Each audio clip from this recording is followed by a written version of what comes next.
കടല മുള്ളിച്ചെടി പലുത്തി ഒരു കണ്ണാടി വീട്ടിലെ കല്ലിനെ പൊലുത്തി ഒരു മുന്തിരിക്കല്ല് കണ്ണുള്ള വൈകി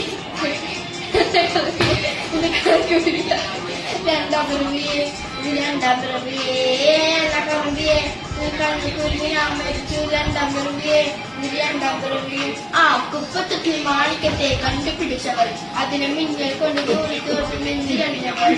പൊട്ടുകഴിഞ്ഞ് സൂര്യനെ പൊട്ടുപോയ തുട്ടുമിന്റെ പട്ടുപോത്ത വേനലുകളും മാലിക്കളും പൊട്ടുമിന്റെ കൊപ്പരച്ചതോ മെല്ലിൻ വേണ്ടതിനും മണ്ണിൽ ജനിച്ചതോ സൂഫി കടന്നു പെണ്ണാൽ നടന്നു നിന്റെ പേര് കഥയോ